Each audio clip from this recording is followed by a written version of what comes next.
Salam, hər vaxtınız xeyir olsun. Bax, demək belə, bax burasından patlayıb, bax. Skot salvırıblar bura. Öyle şeyler var bura, ama bunlar saklayan bir şeyler değil.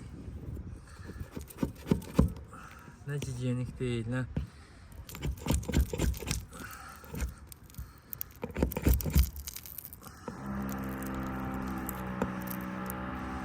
yani reklamda gösterirler bu saklayır ama o video 5-6 saniyeliydi.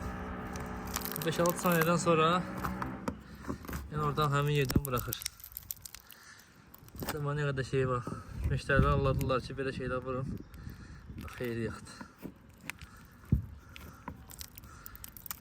Ne boydadır bu.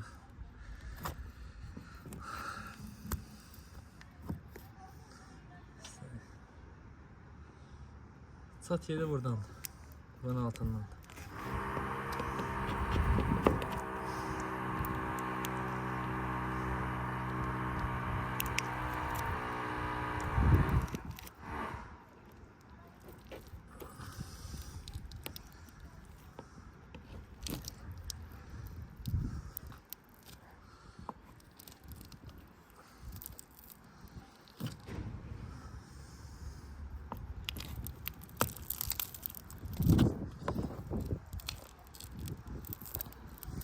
Elle vursan ele yapışır.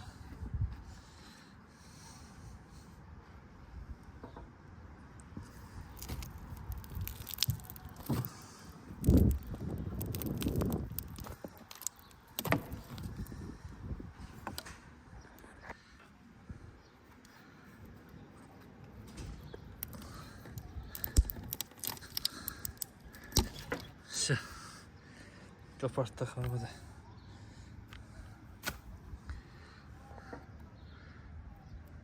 Elimde yapıştı.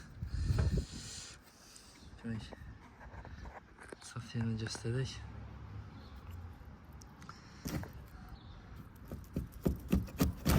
Şu. Bu da çıktı. Düştü yere. Çatı var buradadır.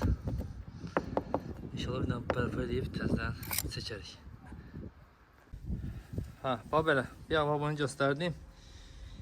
Bunu vurmuşdular baka.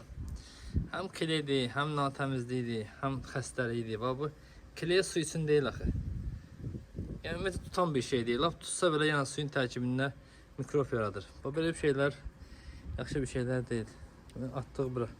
İndi qalxaq paykanı göstərək.